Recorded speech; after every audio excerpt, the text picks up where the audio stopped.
And greetings. Happy Thursday. Welcome to the Steve Deace Show right here, live and on demand on BlazeTV radio and podcast. I am Steve Deace. He's Todd Erzin. He is Aaron McIntyre. Coming up on the program today, you know what? Before I tell you that, let me give you the most important thing we're probably going to say on the show for the next 2 hours. Monday is the deadline. I'm sorry. I tricked you, didn't I? It's Sunday. See? Can I go to prison for that? We're going to find out. I mean, you go to prison these days, can't you, for putting up a meme joking about what Election Day was? If your name is Ricky Vaughn, wasn't that guy's name, or his Twitter handle anyway, right? So do I go to prison for trying to trick the audience on when Mother's Day was? Which I really didn't do. I just misspoke, but then tried to turn it around and make it look like I tricked them on purpose. But really, I just screwed up. No? You know, Joe Boo is angry, my friend. Here's the answer to the question. Are you a Democrat? No? Then yes, you absolutely. You can go to prison. You bet. That's pretty much the answer to everything. All right. So Sunday is the day. All right. Don't blow it. All right. Go to our friends at Bouqs.com right now. Bouqs, short for bouquets. Bouqs. Bouqs. And you can get Mom their outstanding flowers there that are cut farm fresh, so they last way longer. A huge selection of unique designs that you won't find on the other sites that are out there. All right. So Mother's Day, don't blow it. Mom deserves it. Take care of it now. You ignored me for the last few days. Today's Thursday. The week is ending. Don't ignore me today. All right? Go to Bouqs.com, Bouqs, Bouqs.com, and use the promo code STEVE for 20% off at Bouqs.com, promo code STEVE for 20% off at Bouqs.com. All right. Now that we have the most important announcement of the show out of the way, here's what's coming up on the show today. 3 non-political questions later, we'll have a guest for Theology Thursday. Jonathan Cahn will join us, the author of the new book, The New Gods. We will talk to him about that. At the bottom of this hour, we're going to get into what's going on, the travesty at the border. Mark Meckler at Convention of States, he's a Texas resident, just hosted a rally, actually, to try to encourage the state of Texas and the feds to do their damn jobs. We'll get an update from him. But before we get to all of that, let us begin, as we always do, with Aaron's rundown of what happened while we were away.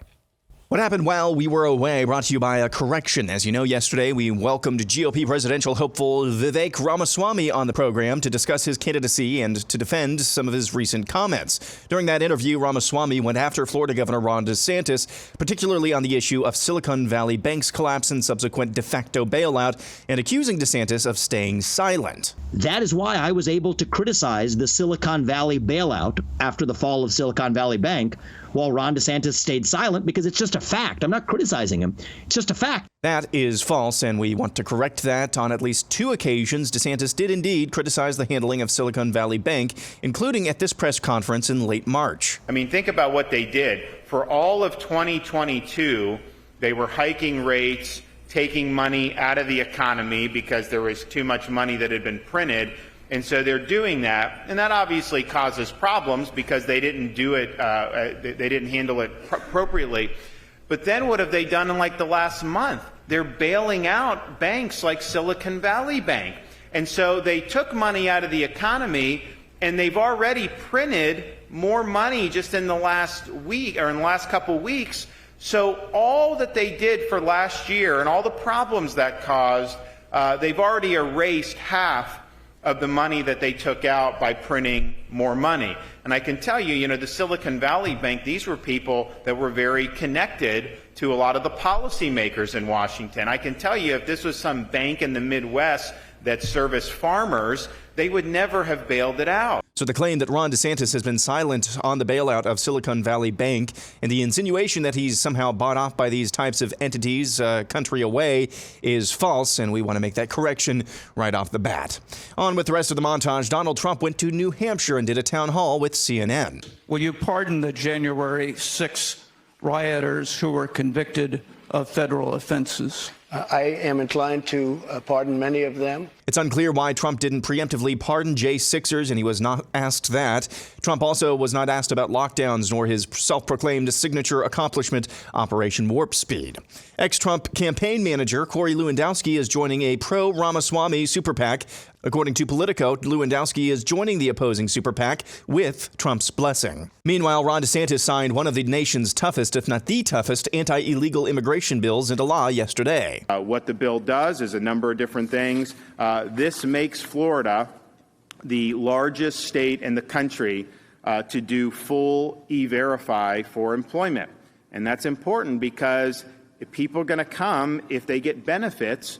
And so what you want to do is say there's not benefits for coming illegally. You're either here as a native or you come legally, and those are two fine things. But to come across the border and end up getting benefits in Florida, does not make sense. So it's already against the law for someone to be employed if they're here illegally, but the E-Verify provides a way to make sure that that's enforceable. So we think that that's something that's going to make a big difference. Speaking of, Congressman Hank Johnson said the quiet part out loud regarding illegal immigration during a hearing on Capitol Hill yesterday.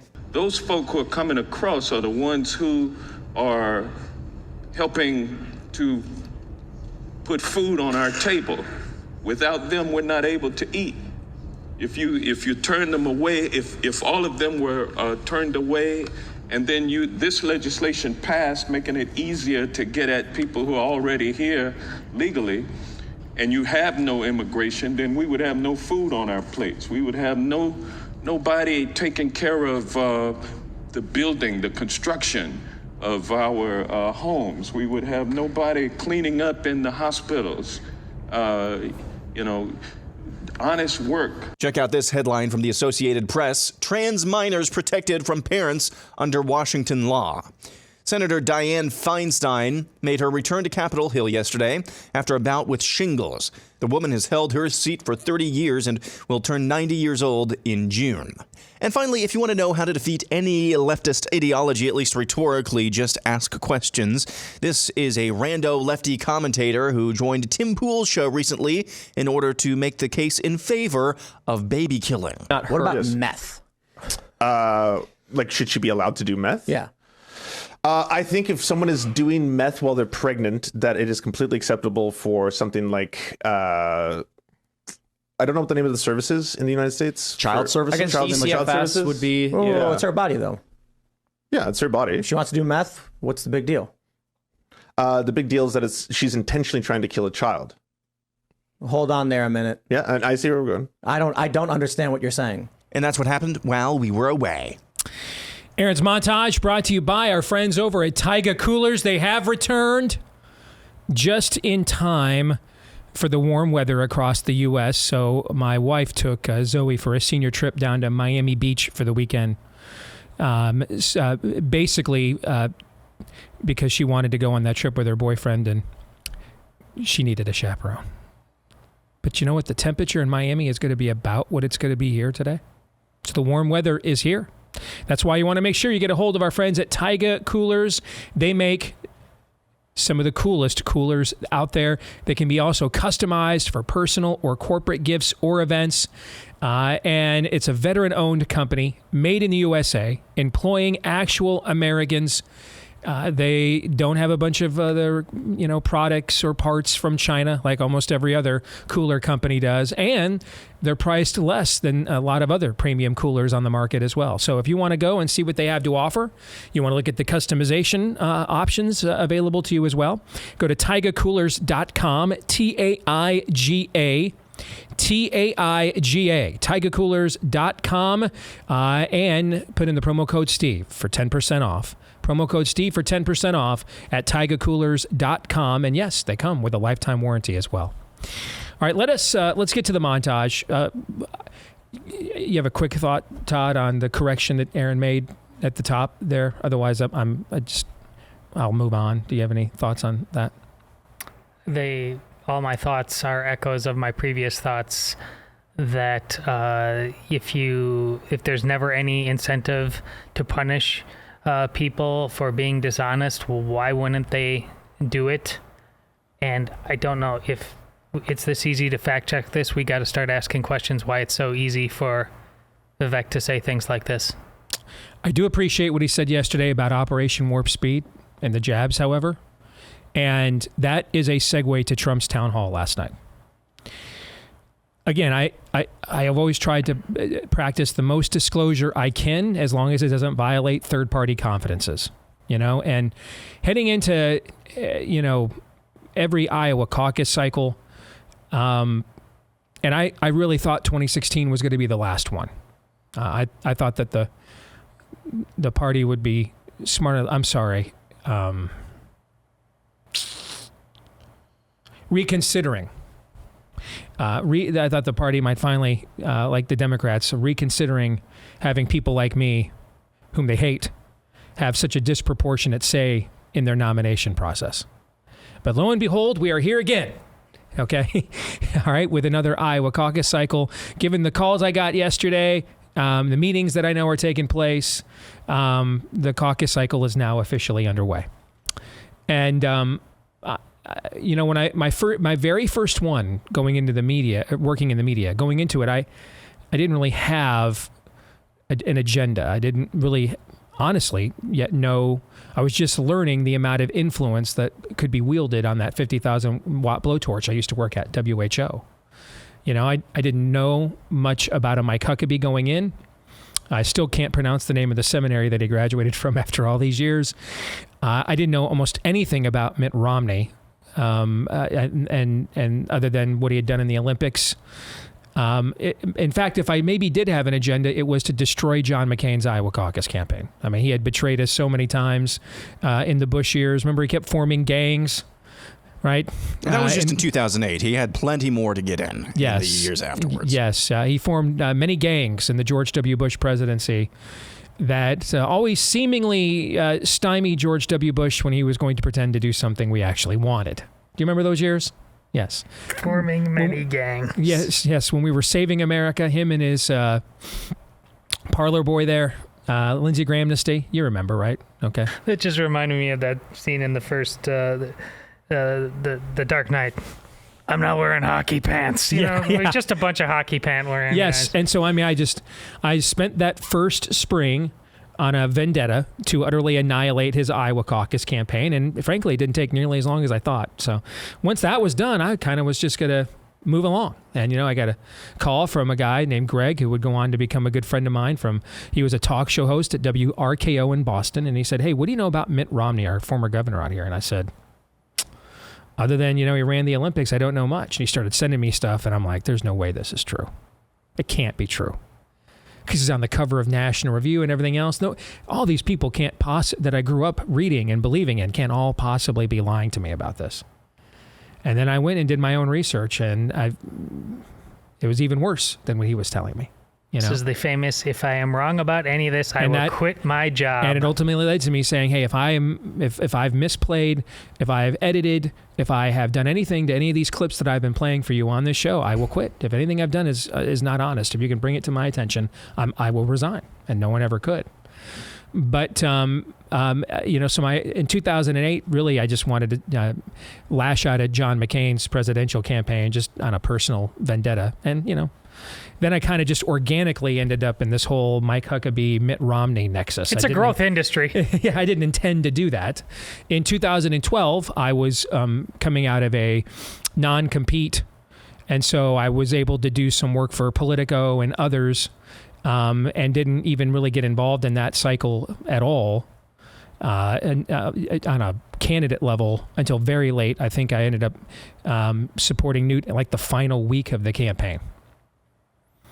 In 2016, my number one agenda item was finding the conservative candidate that could take a win in Iowa and not peter out the way that Huckabee and Santorum had, but could assemble enough of a campaign that they could get all the way to the end and take out Jeb Bush. And so I vetted all the candidates, and we had those discussions on this show. I thought it was also going to be, and by the way, if you're new here and given the growth of our show, this might be all new to you. I mean, I was pretty open about this the entire time. I mean, when we were going through the 2016 process, I let the audience know right from the outset. That's what I'm looking to do. I am going to endorse a candidate very early this time and put everything and every contact and every network I have behind them to try to get a coalition rather than 7 conservative candidates split the vote Mitt McCain wins the nomination on us again. And that looked like it was going to be Jeb Bush, of course, and I had heavily flirted with the idea early on of signing up with Trump, and eventually ended up going with Ted Cruz instead. But that was my number one priority going into that cycle was, could we find a conservative candidate that could go all the way to the end against Jeb Bush one-on-one, rather than just kind of be the Santorum Huckabee flash in the pan in Iowa, and then maybe win a couple of other places, but eventually the natural laws of politics takes over and you're outgunned and out-resourced and you're outmanned, right? Mm-hmm. So you need to know right now what is my number one agenda item and priority in this caucus cycle. It is to have a reckoning over the near loss of our entire way of life the past few years, courtesy of COVID-19. And there is no close second.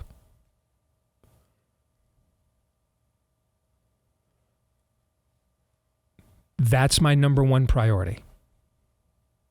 That's why I've said, personally, I would prefer DeSantis. I think generationally, we need to move on badly, generationally, badly, sorely. That all being said, if Donald Trump is willing to have that reckoning and provide a platform for that, and he ends up running Ron DeSantis over, okay, I don't care. I don't really know Ron DeSantis. I've met him in a hallway at CPAC 10 years ago for 10 minutes. Other than that, I had one 15-minute phone call with him ever. And it was when he called me 2 weeks ago when I got out of the hospital the first time, which was very kind. But my point being is, I don't have a personal stake in this. I don't. My personal stake is we're going to have a reckoning. If there's one place where I have the influence to have some form of reckoning, and it's right here, and it just so happens to be where the presidential race is going to launch on the right. And so I am going to leverage every resource I have, every connection I have, towards that reckoning. The questions that need to be asked, getting asked. And that is precisely why I don't give a turd with corns in it about last night's Trump town hall on CNN. I don't care. I'm supposed to. It's good for business for me to. The clicks to be generated, are plentiful. I don't care. That's a complete and total nothing burger. It's irrelevant. Curb stomping CNN is like dunking on hobbits. I was racking my brain this morning. Had I even heard the name Caitlin Collins in my life? I certainly don't know who it is. I have no clue who she is. I guess she was even at Fox. I saw some clips that she was criticizing George Soros on Fox back in the day. So basically, we'll talking point for food, essentially, None of that's relevant. None of it is. It's just a show. It's a reality show. It doesn't solve anything. And I don't care. And the reason why, speaking for me personally, Todd and Aaron are grown men, they can have their own opinions. But speaking for me personally, the main reason why I come across as pro DeSantis, despite not knowing him at all, and I am, by the way, despite not knowing him at all, is he is right now, remaining still, the only person in the executive branch of the U.S. government, anywhere, providing me a platform to have a reckoning over this, whether it's his grand jury, whether it's his policies. Even just today, they banned gain-of-function research in the state of Florida, the first state to ever do this. Whether it's his Department of Health, Joe Ladapo. These are all things that Donald Trump can do, though. CNN is irrelevant. It's an irrelevant platform. It's an irrelevant company. It doesn't matter. Nothing that happened last night matters. It was just all a show. It's irrelevant. The main issues that nearly ended our way of life were never addressed. Why? Because if it was up to CNN, we'd all still be wearing masks and you'd still be putting that poison poke in your infants. Now, some of you aren't going to like this. I don't care. You go somewhere else. Listen to another show that'll tickle your ivories. Start your own podcast, and then you can have your priorities. But since it's called, there's a sign behind me here. There it is on the other side. There's a sign behind me there, Todd. What's on that sign? It's your name. Yeah. So guess whose priorities we're going to exercise and put first on the program? The guy named Steve? Yeah, the guy whose name's on the marquee. And if that's too much ego for you, then I'm going to ask you, do you even Donald Trump, bro? Okay. So, yeah, it's my show. So we're going to do my priorities. And my priorities are, we need to get some answers. I already know Donald Trump can dunk on Airhead Info Babe from meaningless, destroyed, completely irrelevant network. Fill in blank here. I know that. And I'm not saying, by the way, there isn't value in that. I think there's clearly been value in that demonstrated politically, but we're at a different phase of culture war now. We're on to a completely different phase. We moved from we control your media narratives to can you breathe air? So new phase, fair? Sure. New phase. Yes. Okay. Will we wreck your children's immune system before they are born with the mRNA breast milk you will feed them? Fair? New phase? Or trans them. Yeah. We're in a new phase here. Yes. We're in a new phase now. All right. We're Caitlin Collins, whatever what's her nuts, is an irrelevant figure here on an irrelevant network. Here's the question that needed to be asked last night that never was. Give us some assurance that when the swamp hydra goes Operation Valley of Megiddo on you again, you won't show your ass, tuck tail and run, and hand the presidency over to Fauci Burks or whatever the next swamp hydra iteration and incarnation of their demonic means happens to be. What lessons have we learned? How do we know that you won't help them end 10,000 small businesses that will never come back? The hundreds of thousands of still unexplained and not even investigated excess deaths in the country over the last couple of years from your Operation Warp Speed. What lessons have been learned? To go through this exercise and renominate him and not ask those questions is frankly cultic, pathetic, and I hope everybody doing it is getting paid, because that would make me feel much better than I'm just that much of an idolater. I completely respect prostitutes. It is, after all, the oldest profession. Idolaters, no respect for. You're just really a Trump slut? At least get paid. At least tell me the check is clear. And if that's the case, man, hate the game, not the player, it's all good. You get no pushback from me. I understand. I got total depravity too. But you're just going to slut it up? I mean, this woman, I still have this woman on Twitter coming after me who has in her bio that she is vaccine injured. And she's comparing me to the Lincoln Project. Hey, sweetie, I'm the one trying to get answers and accountability to the people who did this to you, okay? If anything, you don't deserve me in this show. But since I'm taught to love my neighbor and as I love myself, I'm going to fight for you anyway, even though you clearly don't deserve it and don't want to be fought for. We need answers. This is serious. This wasn't 10 years ago. It wasn't 20 years ago. It was literally a couple of years ago. And every day you got up and weren't sure you were ever going to be able to go outside with your face uncovered ever again. Your kids were going to go to school ever again. Your job was ever going to open up ever again. You were ever going to take a vacation ever again. You would be able to do anything in this country without taking this poisonous poke ever again. Am I the only one that remembers this? And even if that's the case, I'm going to use every ounce of CO2 and oxygen in this body to make everyone else around me remember it too, down to the last damn listener, all the way out the door. Because that was the worst threat to our way of life we've ever seen in a generation, certainly since the Japs showed up at Pearl Harbor. We nearly lost everything. And no one was punished, and no one was held accountable. And yes, I think they stole the presidency from him, which means they really stole it from us.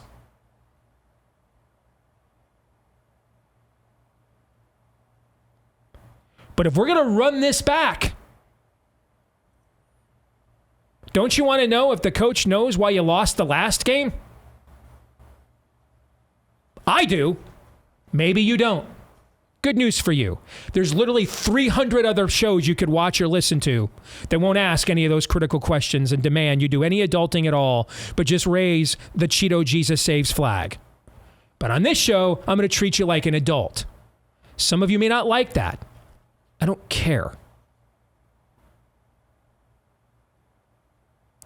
There are family businesses never coming back because of the decisions that were made starting March 16, 2020, and he made some of them. There are people never coming back because of the decisions made starting March 16, 2020, and he made some of them.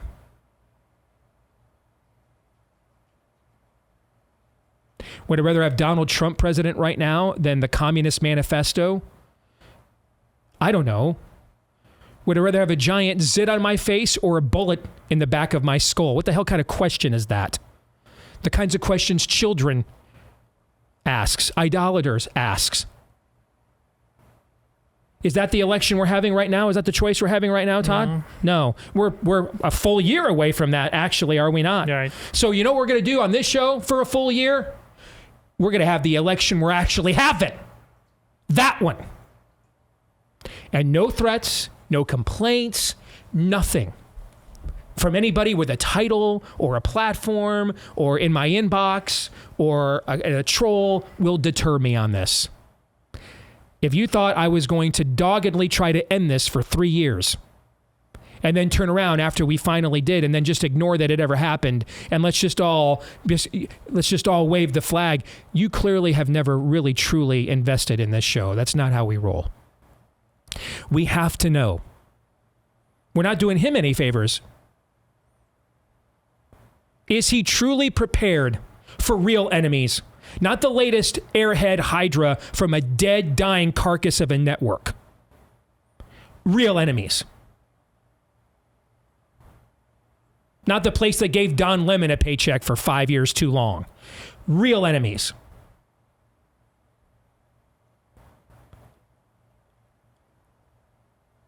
Like Pfizer and Moderna. He gave Moderna billions of dollars. They'd never even successfully brought a product to market. I would argue they still have not. If you look at the data, they're still over. Does he know?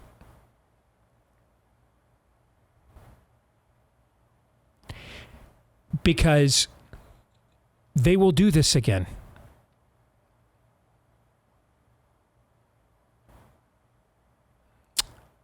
And they'll find out if he knows.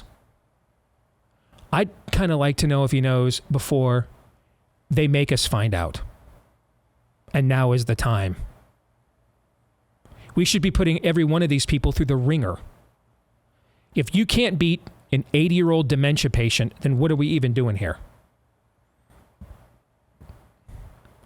No, this is the time to be asking these questions. Don't sit here and tell me, Steve, you're so right about all the demonic influence in the culture. Oh, by the way, we dunked on a CNN airhead last night. Come on, man.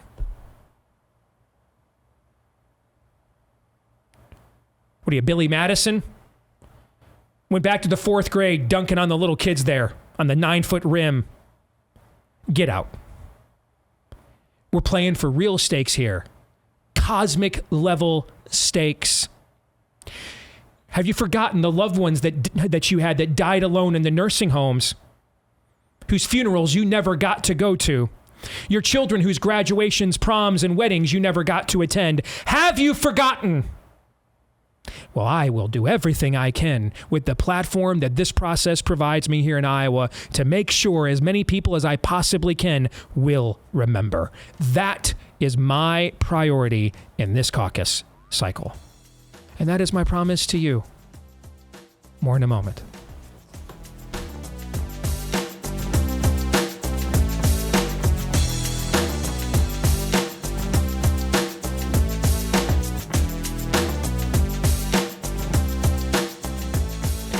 Hey, did you hear the big announcement from our friends at Jace Medical? You know, they're the ones that want to make sure that you don't get Let's Go Brandon with medicines, like what they tried to do to us with hydroxychloroquine and ivermectin, which they actually did do to us. They literally killed you because they had to, so they could then kill you later with the poisonous poke. That's why they are taking family preparedness to another level right now at Jace Medical. The same company that brought you the Jace case, it's now called Jace Daily. It's a prescription supply service that allows you to get up to a 12-month backup supply of your prescription medication in case of emergency. We'll go with that. Case of emergency. This covers a whole bunch of medications, everything that deals with anything from heart health, blood pressure, mental health, cholesterol, diabetes, and more. All right, get the peace of mind of knowing that you are prepared in your medicine cabinet right now. Enter the code DACE at checkout for a discount on your order when you go to jacemedical.com, J-A-S-E, J-A-S-E, jacemedical.com, discount code DACE at checkout for a discount at jacemedical.com. Let's welcome in friend of the show, Mark Meckler from Convention of States. Held a rally recently there in his native Texas about the insanity going on at the border, which is about to become and is becoming as we speak even more insane because here's the bottom line. We need to human traffic a bunch of brown kids and inject a bunch of opioids into suburban white kids so that corporate America can then use those brown kids' parents for chattel and cheap labor. And we call that compassion. That's essentially the policy, the immigration policy of the United States, Mark, or did I exaggerate there at least a little bit? No, I think you're actually being too nice. And one of the things that drives me crazy is we use the term human trafficking. Let's just call it what it is. It's slavery. We have a massive slave trade in the United States of America. Some of it sexual, some of it just literally labor. And so this is slavery in modern day America. We can be proud of ourselves and pat ourselves on the back for coming out of the Civil War and ending slavery in America, but it's back and it's in full force. And our government broadly is cooperating in it and facilitating it. Then you have, as you described, the fentanyl opioid crisis now killing one person in America every 7 minutes. I mean, hundreds of people every single day dying. Our government now complicit in that, essentially participating in that, facilitating it with the cartels. This is the American government against the American people. So at the looming expiration of Title 42, you held a rally recently. Tell us about that. Yeah, we held what we called the How Many More rally because we think we need to contextualize this properly. That's why when I call it slavery, I do that intentionally. We have a humanitarian crisis on our border. Anybody who claims that an open border is the humanitarian way to be has never been there, has never heard the stories, doesn't understand what's going on. The pictures exist if you can stomach them of young women in sexual slavery. The pictures exist of the decapitations, the tortures, the mutilations, the bodies found literally on Texas ranchers' property every single day.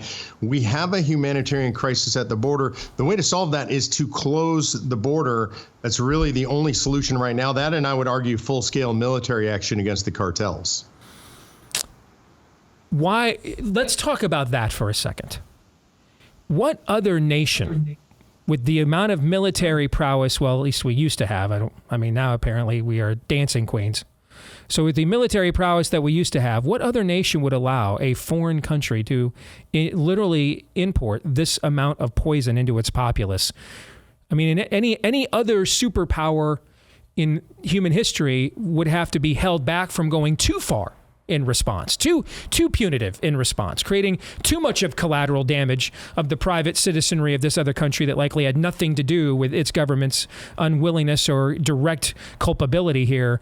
In this case, we can't be moved to action at all. Why? Yeah, I think there is a fundamental political reason, especially on the left, but it exists somewhat on the right as well. On the left, it's all about voters and demographics, and their intent is to flood the entire country with illegal immigrants. They know that our citizens, because they're big-hearted citizens, they have no desire and never will have the desire to expel these people wholesale, whether that's the right or wrong thing to do legally. Those images just wouldn't play in America.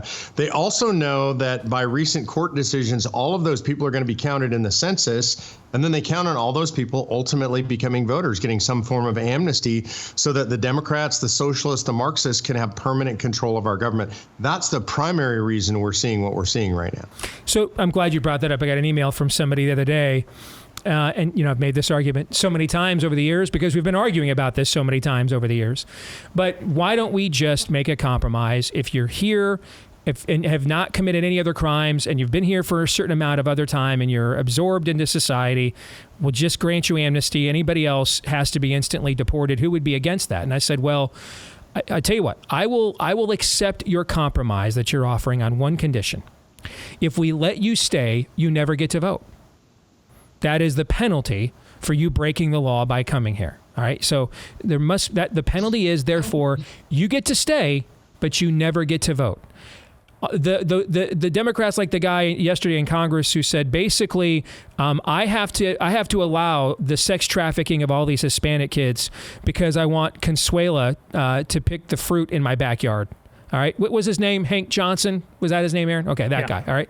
Do you think that guy takes that deal? Does he really care that Consuela is picking the fruit in his backyard if she can't vote Democrat? You see what I'm saying? I mean, I doubt he would take that. Suddenly, this would not be that humanitarian of an issue for him, I'm thinking. But what do you think? Yeah, and I actually agree with that deal. Look, again, I think we have to understand the political reality. Americans are not going to tolerate the wholesale expulsion of millions of immigrant families. And so I don't expect that to happen, whether we think that's right or wrong. And frankly, from a legal perspective, the right thing is they get expelled and they come in the proper way. But I don't think Americans are going to tolerate it. I think the deal you proposed is the best deal we're going to get. They can stay. They never get to vote. Democrats won't accept that because the goal is to overwhelm the system. Mm-hmm. They believe, and I think they're right, that if the Democrats are credited with letting those folks in, they're going to vote Democrat for a couple of generations at least. So, in essence, we don't have agency or representation, which is true of most issues, by the way. So we have one party that will just exploit this for sheer realpolitik, and then we have the other party that won't do a damn thing about it because their sugar daddies are profiting off of this, and we're caught in the middle over and over again, dancing the time warp again.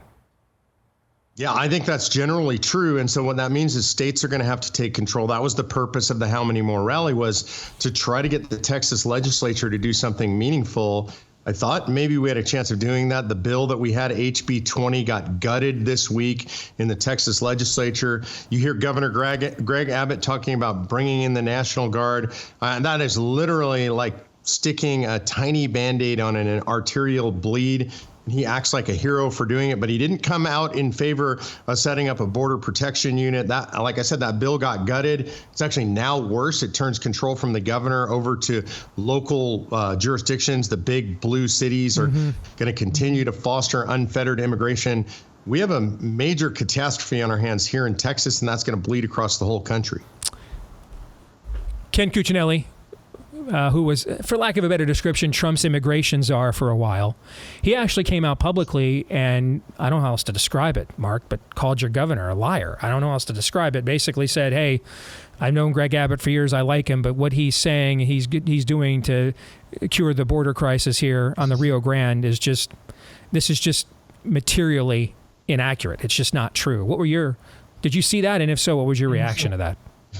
Yeah, look, I think Cuccinelli is a hero on this issue because he's speaking the truth. Greg Abbott is lying to the people of Texas. And he's lying in the sense that, Tucker talked about in his recent video release. Well, he is definitely deploying National Guard on the border. It's just not going to make any difference. If you were to fact check it, the fact check is true. In essence, he's deploying those people. It will make absolutely no difference in the crisis. Didn't he declare an invasion shortly after the last election? He did declare an invasion. He's actually said that publicly twice. And then he hasn't done all of the things, that would empower him to do. He should be seizing assets. He should be naming the cartels as international terrorist organizations. He should be cracking down on the financial transactions coming across the border through all the fintech companies. There's a lot of stuff that Governor Abbott could be doing that he's just not willing to do. So what is the critical mass here? Or is there one? Is there a critical mass where this becomes, I I have to stop myself as I even ask this question. I have sat here chronicling and proving statistically on this program, I don't know how many times, we have at least hundreds of thousands of unexplained excess deaths since the rollout of the poison pokes. And really, outside of one state, Florida's health department, there's been like almost, well, I take it back. Your Attorney General actually just launched a probe into this. And so outside of your Attorney General, Ken Paxton, and the Florida Department of Health, there's been almost no intellectual curiosity about what happened to all these hundreds of thousands of people of excess deaths that are inexplicable, all these cancer deaths among adults 25 to 54 that are abnormal. So I don't know. Maybe there is no critical mass. Maybe there is no amount of I think my buddy Chip Roy was on TV down at the border last year, and a young girl got trafficked in the background while he was doing a live TV hit.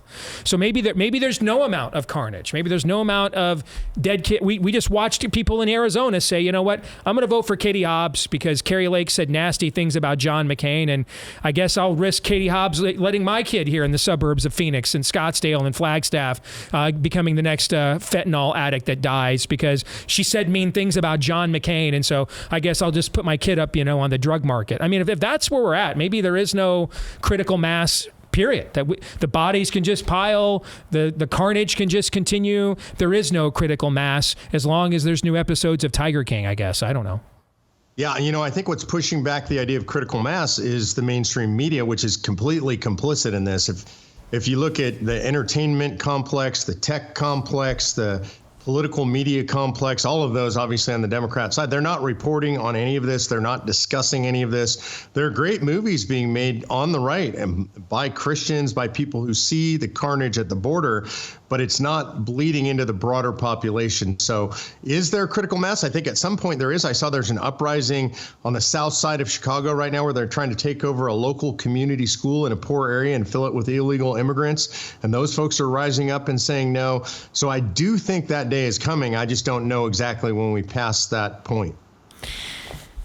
Final thing. I'm just going to give you an open floor here for about 90 seconds. If you had an audience with, and who would you want that audience with, and what would you tell them to do? Yeah, I think what I would like to do is I would like to sit in front of Congress, a joint session of Congress with the president there, and I'd like to make them look at the images and hear the stories that I've seen and heard over the last few weeks as we were preparing for this rally. Decapitated bodies, mutilated bodies, scalped human beings, dead bodies found on ranchers' properties, 800 of them in a limited sector just this year. And I would make them look at that. I'd make them listen to the stories of the fentanyl families, people who've lost loved ones, husbands, wives, brothers, sisters, and children. I'd make them sit there for hours on end. I think of a scene from Clockwork Orange where the criminal's eyes were pinned open. He was forced to watch this stuff. And then I'd ask them if they could continue to do nothing. And I think forced to watch all that stuff, they just look away. Forced to watch all that stuff, I think they would be forced to do something. Mark, always good to see you, man. Thanks for the time. Let the audience know how they can learn more about Convention of States. Yeah, go to conventionofstates.com or follow me at Mark Meckler on Twitter. I'm back on Twitter thanks to Elon and now Tucker. All right. Good to see you, man. Thank you. Thanks. Gentlemen, your thoughts on that conversation, other than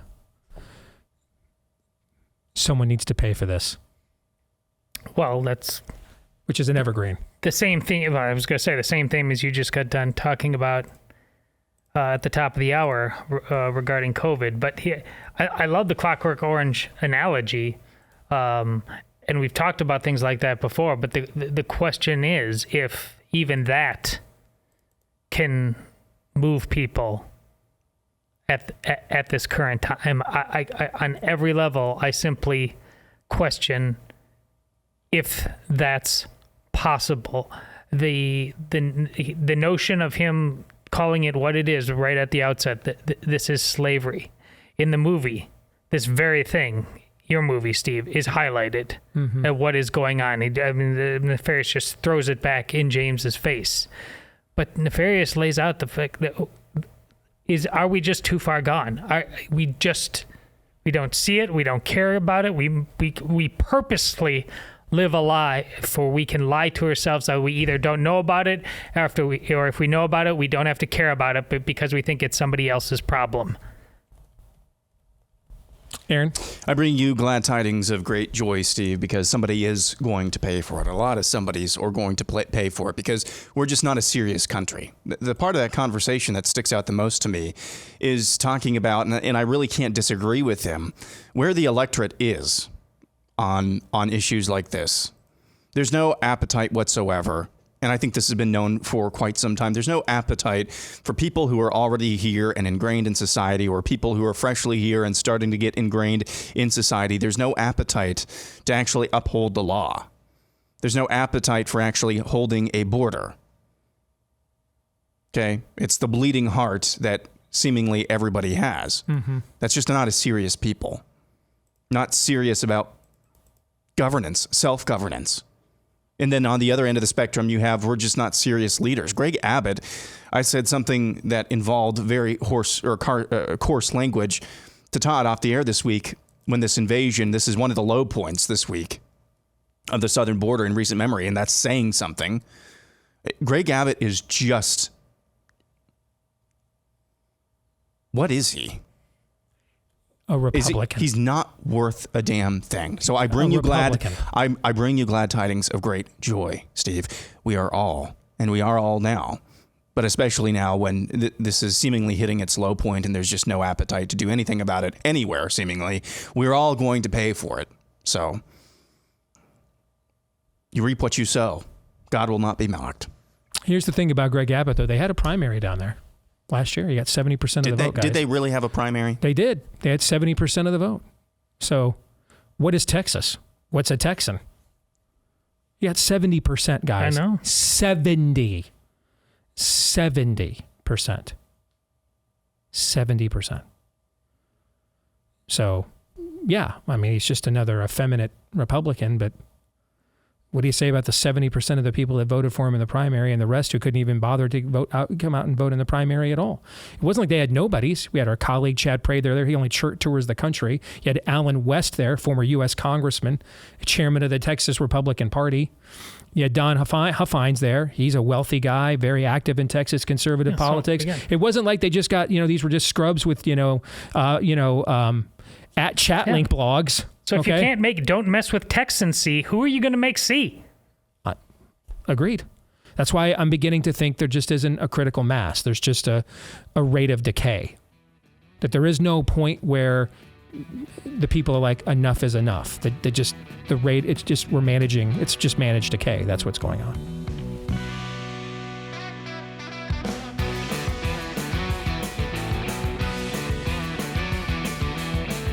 All right, back here with Hour 2, live and on demand here on Blaze TV radio and podcast. Steve Deace here alongside Aaron McIntyre and Todd Erzin. Let us know what you think about what we think via the stevedeace.com inbox. Email us, steve@stevedeace.com. That's DEACE.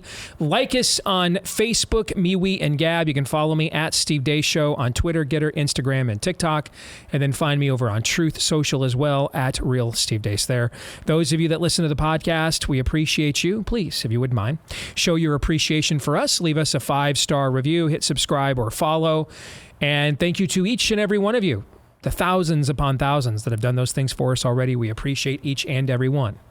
Right now, though, you may not be appreciating your glasses all that much, particularly if you are struggling with your progressive lenses. What does that mean? You have left-wing glasses? No, what it means is they're a little far, a little near. That's what I'm wearing right now, in fact. And a lot of times, frankly, if you've got a problematic prescription, you got to get the dorkier frames, but not anymore with our friends over at Better Spectacles, a conservative American company offering Rodenstock eyewear. That's the best from Germany, for over the last century and a half considered the gold standard, and they make it so that you don't have to wear the dorky frames with your problematic prescription anymore. All right. If you want to get started with them and their outstanding team of optometrists, 61% off their eyewear plus free handcrafted Rodenstock frames, great eyeglasses that change lives. Go now to betterspectacles.com/Steve. Again, 61% off their progressive eyewear plus free handcrafted Rodenstock frames when you go to betterspectacles.com/Steve. Once again, that's betterspectacles.com/Steve. Well, we've been trying to make this happen for a while since this book came out last fall. A lot of you have requested this conversation.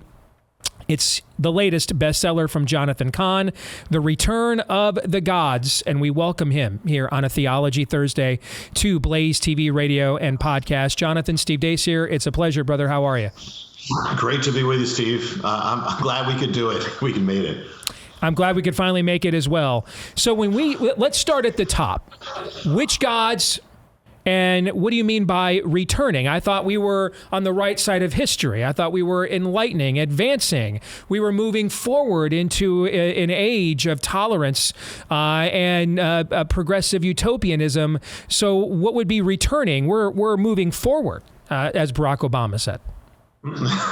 Yeah. Utopia is a dangerous word. It tends to go the other way.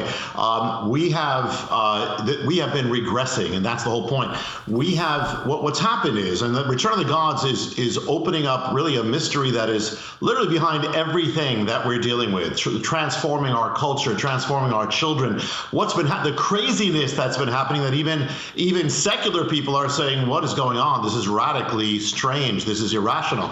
And could it go back to the ancient God, what the Bible calls gods, and what exactly are they? The thing is that there's a warning that in the Bible that if any nation or civilization turns away from God, or turns away, has been cleansed by God, has had its culture in a sense exorcised of these things of paganism, if it ever turns back, if it ever turns away, what was cast out of it's coming back. See, the Bible says that what we call gods, or they're not just fiction, but it says there's actually something spiritual behind them. Spirits, dark spirits. The word in Hebrew is shedim in the Bible. It says they were worshiping the shedim, means spirits, entities. And then it was translated into Greek. It became the word daimonia. We get the word demon from it. So the Bible says that very clear. And the entire ancient world, and it was given to these gods, that means to these spirits. But what happened is basically Jesus happened. The gospel happened. It spread into the pagan world, the Roman Empire, and then to the world. And so what happened is it basically was a mass exorcism. That's what happened to Western civilization. That's why our civilization is so unique. It was the casting out of the gods, which means the casting out of the spirits. But the question is, what happens? Because if behind the gods are spirits, then what happens to these spirits once they are cast out? Well, Jesus gives and this is just setting the stage, Jesus gives a parable which says that if a spirit goes out of a man and it doesn't find a place, goes back to the man, finds him basically empty, not filled with God, but empty, like an empty house. It says, I'm going to bring 7 other spirits. They come back, repossess the man. The man is 8 times worse than before. Now, people think about, they're talking about just about a person, but actually the context is, it says, so it will be with this generation. And that's what goes to this warning. It's not just people who can be possessed. Cultures can be possessed. They can be delivered and they can be repossessed. So the warning for America, or the warning for the Western civilization, is that, here we were basically delivered from these things. But if we turn away from God, if we empty our house is not going to stay empty. What was cast out of it will come back into it. And what we've been watching for the last basically half century in America and the West is that it's a process of repossession or repaganization. And so that's why it makes no sense. That's why it's crazy. But that's exactly the case. That is what we are witnessing. True or false, today's progressives are really regressives. We're not moving forward. They're actually taking us back to a pre-Judeo-Christian understanding of civilization, or basically pre-Christendom, pre-Western civilization. This is more Druidic in origin. We've seen all this before, and there's nothing new under the sun. It's just in the West, these are things we have literally not seen for nearly a millennia. So it appears to be cutting edge or provocative or trailblazing, when really these are just the kinds of lies that Saint Boniface encountered when he cut down Odin trees amongst Vikings. This is the original religious ghetto that Christianity essentially cleaned out a millennia ago.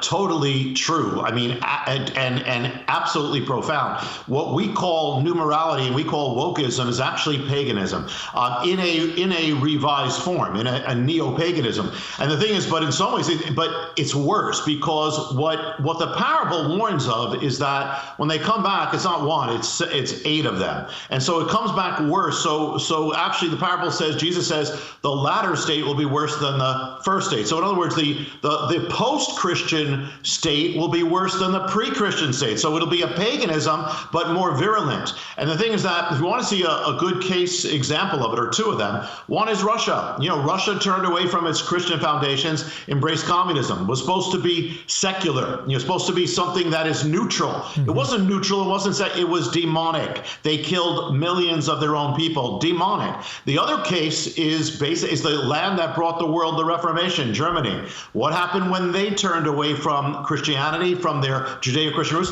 What happened was not secular. It was called National Socialism, as if it was secular. It was demonic. It was Hitler. It was absolutely demonic. So the warning is, it is a dangerous thing for a Christian civilization to turn away. It'll be worse than the pagan civilization that never knew God, because it's basically not just a pre-Christ, it's an anti-Christ thing going on. So it's even more dangerous. And the thing is, now it's happening globally. It's happening in America, the West. It's not just one movement. It's not one party like the Nazis. It's happening all over. And where it's heading is dangerous. Is this why I am saying things, Jonathan? I thought I'd never say some of the stuff I am saying on my show out loud these days. I mean, I grew up, we're America, dude, kind of a kid from the 80s. And the idea that I would ever say, listen, I think Vladimir Putin's a terrible human being, a villain and a fiend, but he didn't try to poison me the last 2 years and tell me I literally couldn't buy or sell, because that's what it means. If I don't have a job, I can't buy or sell. I literally can't buy or sell without taking their poke. He didn't try to choke my children out, didn't lock me down, didn't destroy 10,000 family businesses as, quote, non-essential. Frankly, my own government right now is a bigger threat to me than whatever is going on in the Crimean Peninsula with Vladimir Putin and Vladimir Zelensky. See, when I got into this, I never in a million years envisioned I'd say something like that, okay? And yet, that's just the natural conviction I have in response to what I have witnessed the last few years. I've seen my own country and its own symbolisms and its own institutions, largely founded in my worldview, weaponized against me, and I don't have that benefit of the doubt anymore. And there's a part of me that nostalgically feels frankly terrible about that, and then the other part of me wonders, how else am I supposed to react to what I've actually witnessed the last few years?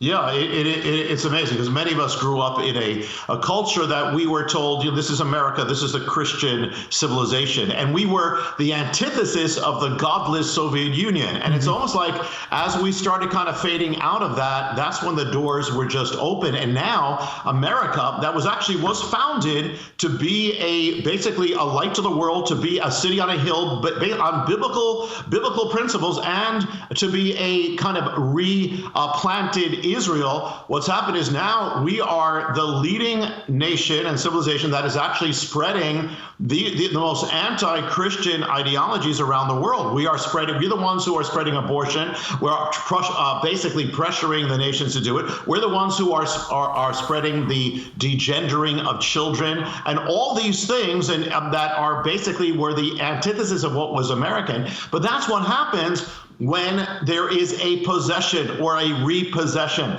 That is what we are witnessing. And it's worse because, if you look in the world, what's the leading nations in all these things, in all these immoralities? It's the West. It's the same nations that knew Christianity, because apostasy, again, is worse. So this is it sounds dramatic, but it's absolutely the case. It is a repossession of our culture. And that's why when you look at people and say, how could this be America? How could people be saying these things? It's irrational. But when there's a possession, it's not rational. Jonathan Cahn is with us here on Theology Thursday, author of The Return of the Gods. I want to run something by you that my audience has heard a lot from me in the last year. And it's the paradigm shift in the so-called culture war. The old culture war post Summer of Love, Woodstock, counterculture, was essentially, I have the right to exploit the natural instincts, ambitions, desires, and drives that God has put in me beyond what God and society previously told me were the limits of it. I have the right to exploit those things and break free of those limits and guardrails, provided the people or party I'm doing it with are of consenting ability and they consent to it. Morality by consent, basically. And if we're each consenting to engage in this, what previous generations called immorality, then it's not your business unless you can prove that what I'm doing is a direct harm to you. And then that would be the typical argument of someone from the left. And the typical argument from someone from the right would be, well, there is a being that does have governance over your conscience beyond consent. Your creator does. All right. And so this clash where both sides agreed that you had some form of agency and autonomy as an individual, but what were the limits on it? That was essentially the culture war argument in America for a generation. And that's the manifestation of sin, when we seek to exploit what God puts in us beyond what God says to do with what he puts in us. What we're seeing now in this new culture war, Jonathan, is we're not exploiting the nature that God made us in dangerous ways. We're denying it now. And I've used a couple of examples. We've gone from, I'm scared to death I'm going to catch my teenage son fornicating with his girlfriend in the basement, to, I can't get my adult son out of the basement. I can't get him to leave. I can't get him to grow up and move. We've gone from Gordon Gekko saying greed is good, just materialism for materialism's sake, no soul at all, total technocrat, to I won't take any risk at all. I won't gamble on anything at all. I'm the final servant in the parable of the talents. I took what you gave me and buried it, afraid of failing you and how you would punish me. And we're denying our nature now. And to me, I don't think that's human sinfulness. I think that's demonic influence. I think on our own, in our sinful hearts, we will seek to say we know better with how we were made and what to do with it than God does. But I think demonic influence is when we deny the image of whom we were made, we deny those instincts, those desires altogether. We're not exploiting them. We're not even utilizing them. We're denying them from the outset. Right now, Jonathan, there is a better chance in our country for the first time ever that a 25-year-old male is living at home still with one parent than he is living in another home with a wife and a kid. That's never happened in American history before. That's just one anecdotal example of what I'm talking about. What are your thoughts on that? Yeah. Well, it's really, in many ways, it's one stage of the ultimate, or a progression that begins. The first part that you said, and absolutely opens the door for the second. For instance, you look in the 60s and you have feminism, radical feminism, all those things. Now you have the elimination of women. Now you have the old school leftists or liberals are basically saying, no, women actually exist, while the new school is saying, no, they don't. So it is a progression. When these spirits come in, and I would go with the same thing. The 60s was a watermark in this. That's when we started removing God. One after the other. Well, when this happens, when this comes in, when it all begins, it is usually it's in the name of tolerance. It's the name of anything goes. I'm going to do my own thing, and that's it. But then as it progresses, and you look at the biblical paradigm of it. Look at when these gods came in to Israel. It was basically do your own thing. Then when they basically became established, then it was every knee shall bow, every tongue will confess. That's another thing. We're at a whole new stage here now, from tolerance to cancel culture. And that's what happens when these spirits get in, or when these principalities get into a culture. What happens is that as they get strengthened, then tolerance is out the window. Now it's everyone must follow this way. So tolerance goes to canceling. So this is what I would say, Steve, is you're absolutely right. The thing is, but I mean, along with it, it is a more advanced stage. It's kind of like in the 60s, we opened the door. Then these things get in, and then it becomes a whole nother thing. So it's ultimately part of the same thing, but it's an advanced, radical stage that we have never seen before, because we have never allowed for it before, and this is the result. So this is, since you brought up the examples of Old Testament Israel, this is how we go from syncretism, a little Baal, a little Jehovah, a little starry hosts, and then the next generation is on their knees in the valley of Ben Hinnom offering their children up to Molech in complete and total compliance. That the whole tolerance gambit was a scam to get you down on your knees in the valley to the new god or the fake god, the demonic god, essentially. Totally. Because, you're starting with a Judeo-Christian civilization. I mean, never perfect, but it's a Judeo-Christian civilization. These entities that come in, these gods, just like with ancient Israel, but when they come in, these are basically pagan entities, if you could call them that. And so the mission is to take a Judeo-Christian nation, just like you would take an individual and possess them, take a Judeo-Christian civilization and transform it into a pagan one. And you're never going to do it. I mean, these things, if you came in the 1960s and said, hey, we're going to do this to your children, we're going to do this, we're going to mutilate them, that would never go. So it's just be open. It was only to get in the door of a Judeo-Christian civilization. Once they're in, then yes, every knee will bow to Baal. No more tolerance, because it's never about tolerance. It's a strategy. And so you brought it up. The very same entities that came into ancient Israel, that was part of the fall and destruction of ancient Israel, in the book, in the Return of the Gods, I call it the Dark Trinity, are the exact same that have come into America and the West. And it's in the exact order that the Bible says it. It's one after the other, but it is a progression. There is a strategy, there is a plan, and we have been just watching this unaware. It has transformed everything. Walk us through that progression, and what stage of it would you say we're at? Okay, the first of the Dark Trinity, and we'll do it in the quickest nutshell I can do it.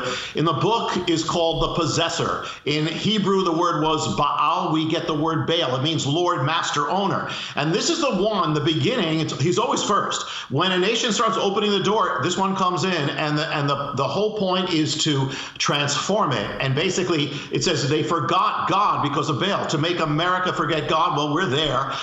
To overturn the ways of God, happened in Israel, happening now, has been happening ever since the 60s. Also, it basically paganizes a nation, or a civilization. We speak about things that we don't even realize, like wokeism is part of this too. When you have one God, you have one truth. But when you have many gods, you have many truths. Mm-hmm. You have basically, everybody has their own authentic truth. If a man says, I'm a tree, well, then that's his authentic truth. That is wokeism. That's paganism. So it's been affecting us in a million ways. But the other thing is that the sign of Baal was actually a molten bronze bull. All over Israel. Could this appear in America? Go to New York City, go down to actually where the harbingers were, lower Manhattan, and you will see a massive molten bronze bull. Not that they had any idea, but this is the biblical sign of a nation that has turned from God, has turned to the gods or to the possessor. There's so much more, but let me go right to the next one. Next one of the Dark Trinity is called the Enchantress. It's a she. It's a goddess. Was in Babylon, she was called Ishtar. In the Bible, she's called Ashtoreth. In Greece, she was called Aphrodite. This is the goddess of sexual, unbridled sexual immorality, basically. She was a prostitute goddess. And the thing is that what would you expect, Steve? If the first thing, early 60s, we start taking God out. And here's the spirit of Baal driving God out of everything. Next thing we would expect to happen, it always says Baal, then it says Ashtoreth, or the goddess. Next thing we'd expect is a revolution in the realm of sexuality. Mm-hmm. Well, that's exactly what happens. Sexual revolution follows. This is literally, and as you said at the beginning, this is not progressivism. This is pagan values concerning sexuality. She was a prostitute. A prostitute takes sex out of the home, out of marriage, and puts it into the culture, sexualizes the culture. Well, that's what's been happening to America. She was called, in ancient times, in ancient Greeks, she was called porne, because that's the word for prostitute. We get the word pornography. She's actually the inventor of pornography. It all comes from her. And at the same time, you look at the ancient pornography on planet Earth is from her. But the other thing is that she also weakens marriage, destroys marriage, that sort of process. So we've been watching this whole thing happen. Next thing, I'm going real fast because I can only touch on a nutshell, but the next one is called the Destroyer. And this is the one that caused the Israelites, actually caused the pagan world to offer up their children as sacrifices. Well, the thing is that when Israel turned away from God, that's what they did. You just mentioned Valley of Hinnom. And the thing is that, so like clockwork, you have Baal turning away the turning. You have Ashtoreth, the sexual revolution. And then at the end of the 60s comes into America abortion. We are doing the same thing. We are the most pagan act. It is not progressive, it is pagan. And the thing is that, Jesus said when they come back worse. And the thing is that with that is that when they come back, we have killed 64 million children. Israel killed a few thousand, So this is worse, and I won't go into it, but when I looked at the way they actually offered up their children in these sacrifices to the God, what happens is that you find the exact same parallel in abortion today. Let me just throw in one thing, Steve, and I know, that goes where we are. The other thing is this: when this goddess or the enchantress sexual revolution, as she takes possession of a culture, something darker begins to happen. This is where we are now. I looked at her ancient inscriptions, and she says, I am a man, I am a woman. It says, you, great goddess, you have the power to turn a man into a woman and a woman into a man. So now we are witnessing the darker work. And this wasn't in the beginning, it's now. And this is the destruction of gender. She merges gender, merges male and female, female and male. She destroys it, androgyny. I mean, she had an ancient priesthood. They were men dressed up as women. They walked around her temples. People brought their children to see them. Well, it's all back. She actually surgically transitioned some of her priests.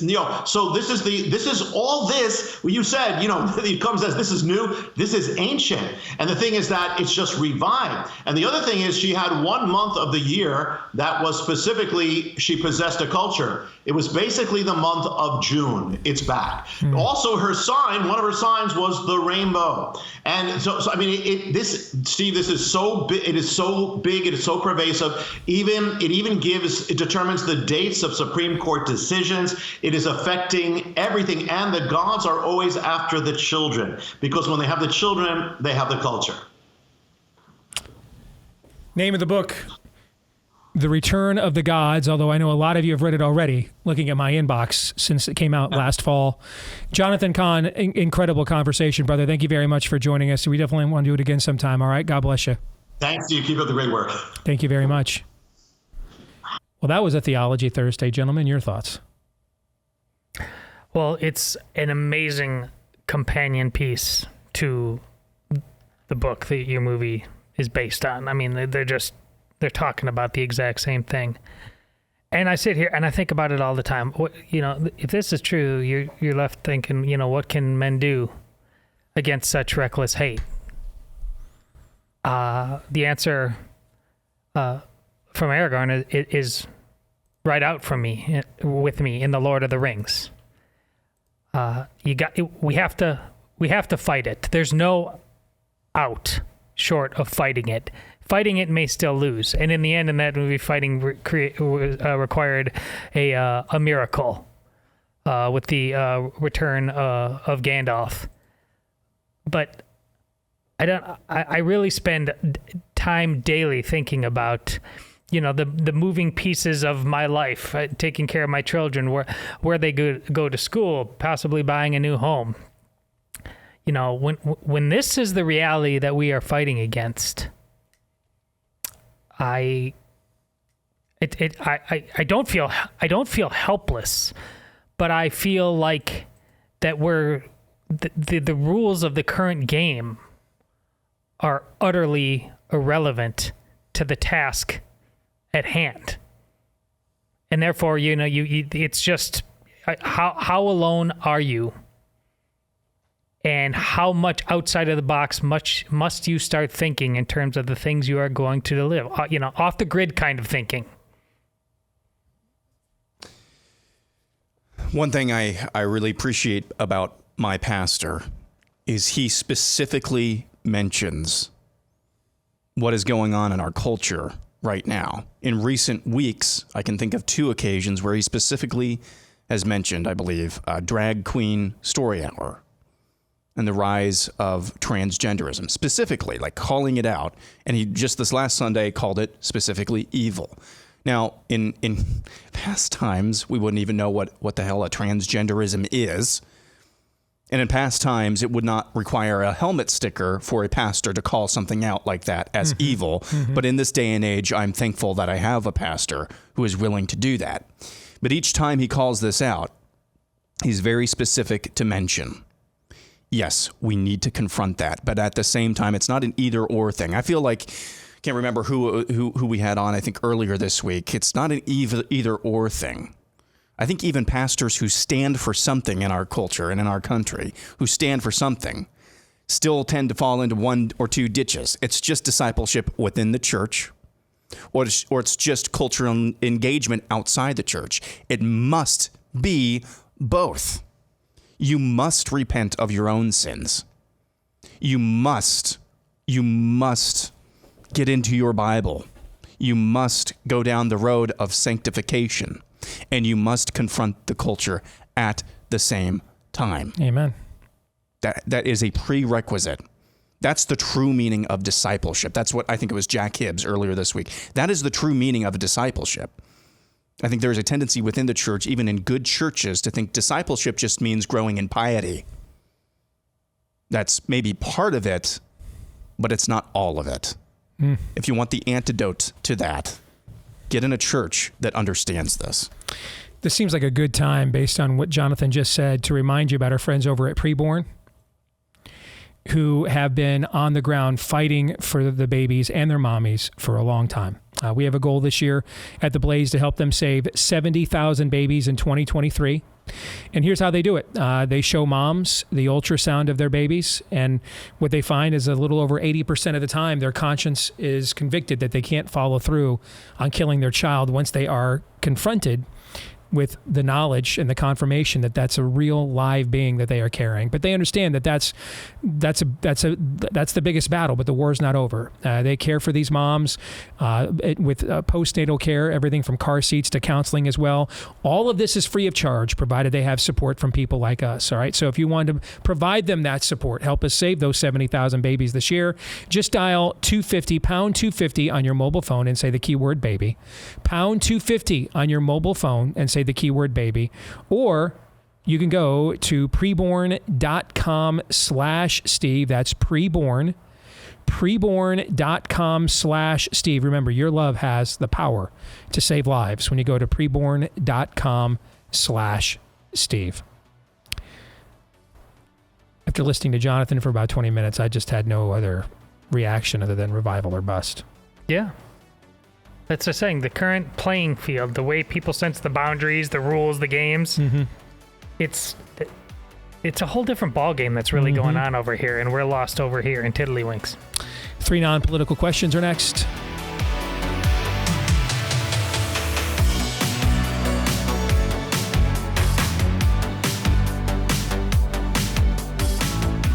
If you are looking for education options for your children, first of all, let me pause right there. If you're not looking for education options for your children, you should be. But if you are among those looking for options, look no further than our friends over at Freedom Project Academy. They have perfected online learning, offering live, on-demand homeschool courses K through 12 in a real virtual classroom environment with real teachers, other students in the virtual classrooms alongside you and your child. And they're built on Judeo-Christian values, master of subject matter, not being subjected to being mastered. And also teaching your kids how to think, not what to think. In other words, this is the way that the founding generations of the country were educated. All right. And so right now, if you want to join up, it's outstanding. My son Noah went to Freedom Project Academy for a couple of years. I know the people who helped start this academy as well. We met each other fighting as side by side against Common Core back in the day. You can save 10% on tuition right now if you enroll at freedomforschool.com. That's FOR, freedomforschool.com. Maybe you're thinking, hey, can I just get some information maybe, and then I'll make that decision. You bet. Go to freedomforschool.com, get a free information packet as well. Free information packet as well when you go to freedomforschool.com. It's time now for 3 non-political questions. We all all have questions. Who am I? Why am I here? Where am I going? Who am I? A search and a question of identity. Why am I here? A question of meaning and purpose. Where am I going? Question of destiny. Some better than others. What sort of morality or proto-morality would you expect to find in a chimpanzee troop? Injecting some levity into the demise of Western civilization. It's 3 Questions on the Steve Deace Show. Indeed it is. And so for that, we welcome in my oldest daughter, Anastasia. Good to see you, Princess. How are you?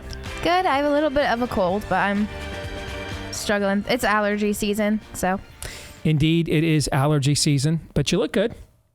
Thank you. I tried to paint my face to make it look like I didn't look like I was dead. Even though you're kind of sounding like you want to be. Yeah, I do not. I haven't spoken much today, and now that I'm listening to myself talk, I kind of hate it. And literally, when you get done with this, what are you going to do? I'm going to go home and take a nap. Might eat some Subway first, and then take a nap. All right, so what do you got for us for 3 non-political questions this week? All right, first up is if you could pick... Wow, that sounds so bad. Okay. If you could pick a new golden rule, what would it be? A new golden rule, what would it be? I know exactly. Okay. What this is. This is what Pedro Gonzalez tweeted about this morning. A friend, who was he with? I can't remember, but he tweeted Chronicles about this. Magazine. Chronicles, thank you. Yep. Live, real-life streamers should be given capital punishment. I'm good with that. They basically go around and just try to get a rise out of people.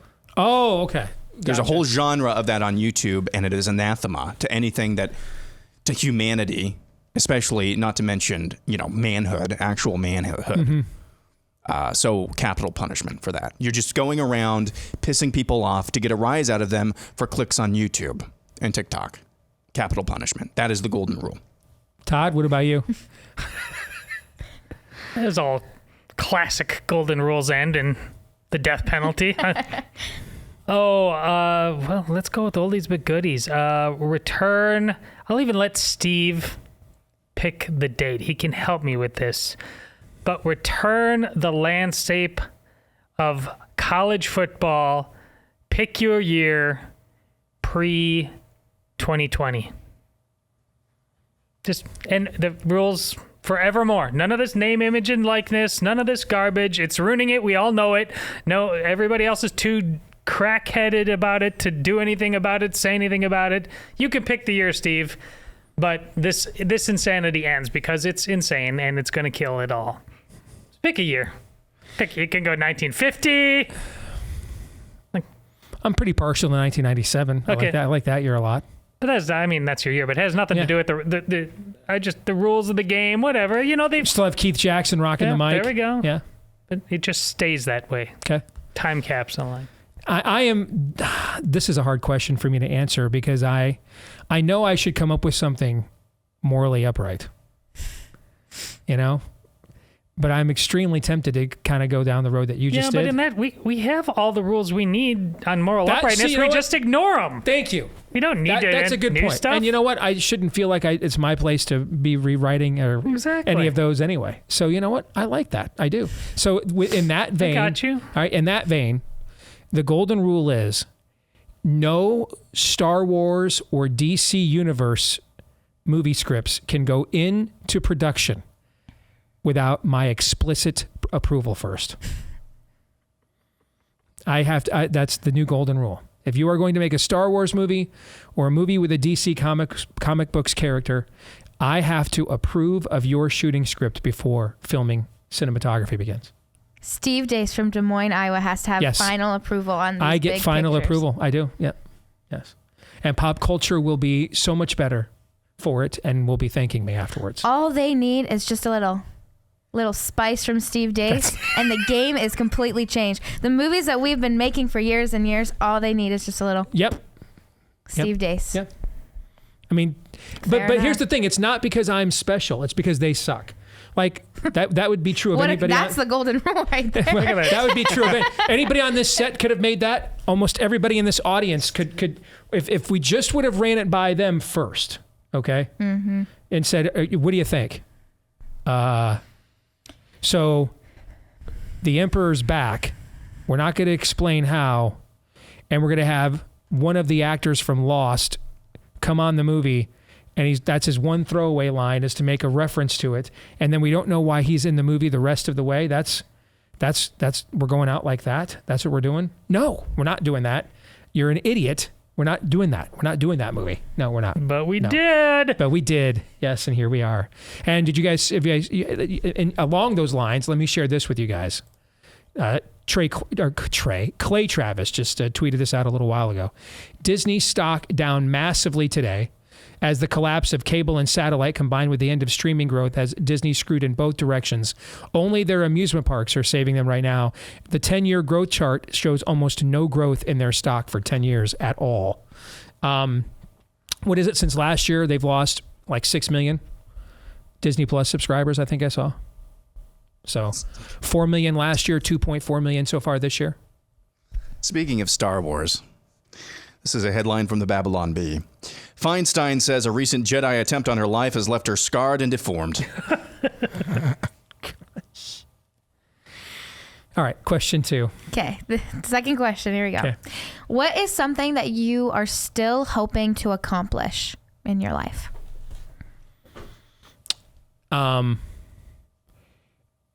Making a movie that pays my investors back. I'm still hoping to accomplish that. Todd. I just got really silent in here. Oh, got awkward. Got really quiet in here. A little personal, a little bitter. But yeah, that's what I'm still hoping to accomplish. Yes. Todd.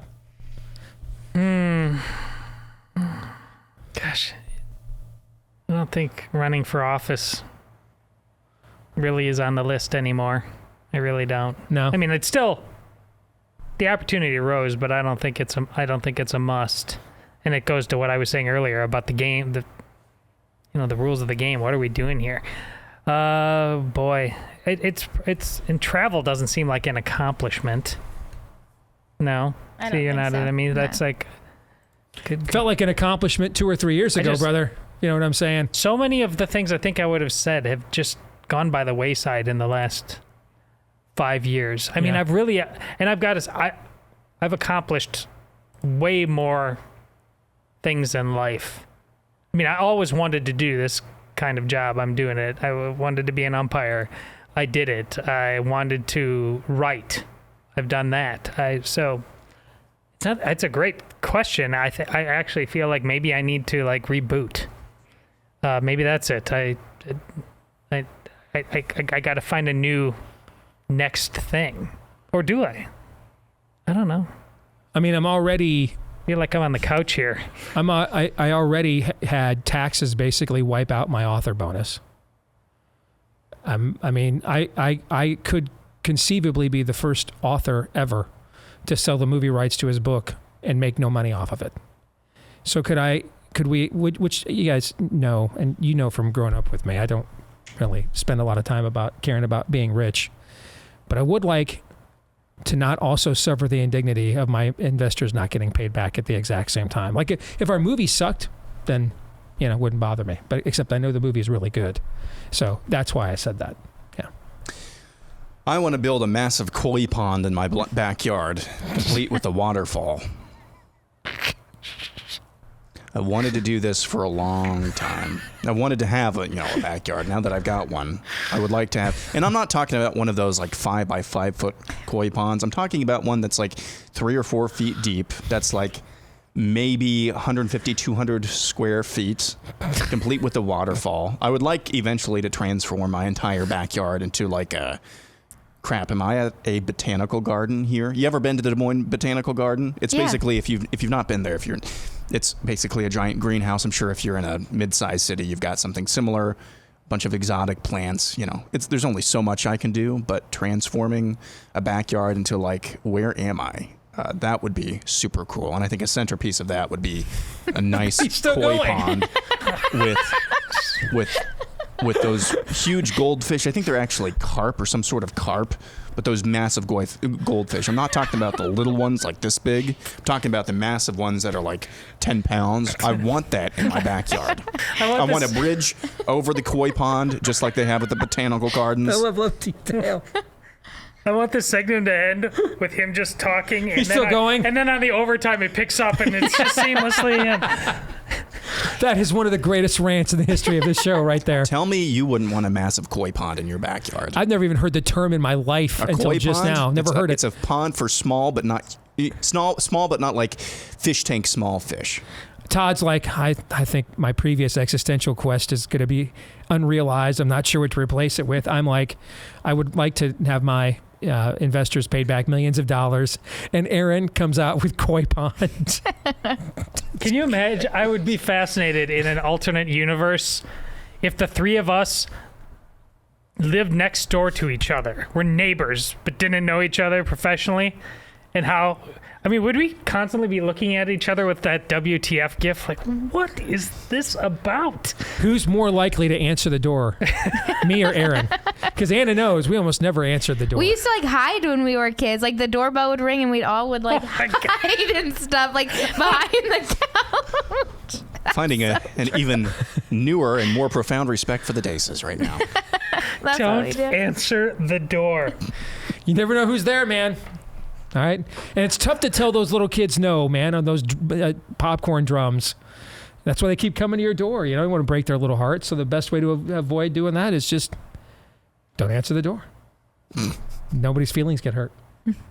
Before we get to the final question, a word from our friends at Relief Factor. If you're struggling with chronic pain, this is pain that comes from too much inflammation in your body, take a look at Relief Factor. It's just $20 to try it for 3 weeks. It's their 3-week starter or 3-week kickstart. And there's a reason why about 70% of the people who try it end up sticking with it long term because of the results they see in 3 weeks or less. It's drug free, but it is a formula created by doctors who can prescribe drugs.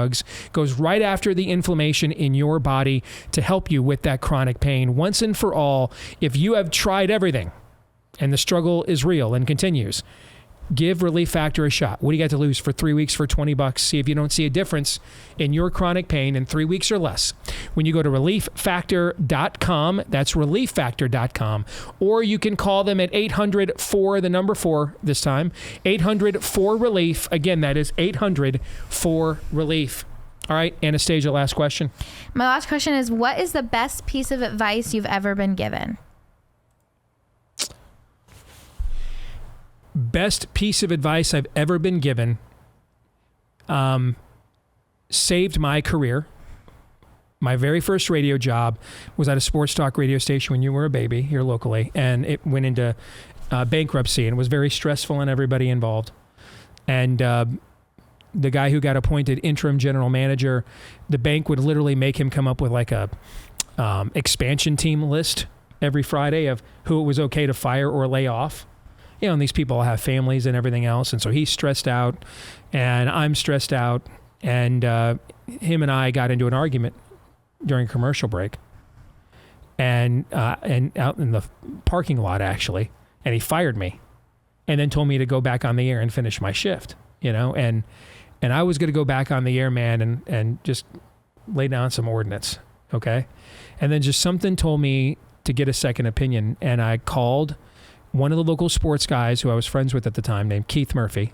I called him and I'm like, hey, I mean, I just got fired. Here's what happened. What should I do? He said, whatever you do, if you're going to go back on the air, just finish your show like you normally would and be professional. If you go off, you'll never work ever again.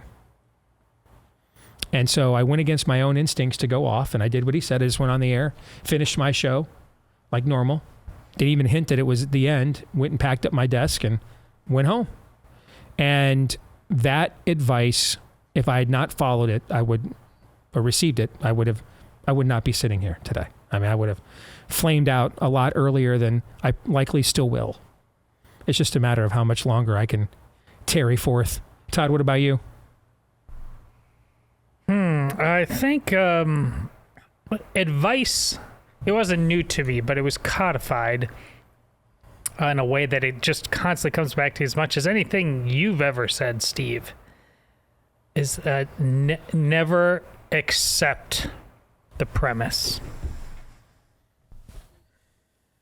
There's no, you have all kinds of reasons when you're younger that you think you have to, at least temporarily, play the game, things like that. It's like, just never accept the premise. of your opponent when it's particularly when it's clear that they are not on the up and up. Mm-hmm. I think the best piece of advice anybody ever gave me was ironically also the worst piece of advice that person probably ever gave, but it was good for me. I shadowed a local talk show host here when I was younger here in Des Moines, and I asked him, what do I need to do to get a job in this business and hold on to it? And he said, make yourself indispensable. And it's probably the worst piece of advice that person has ever given, because now he has to sit through endless monologues on koi ponds on his show, on his own show.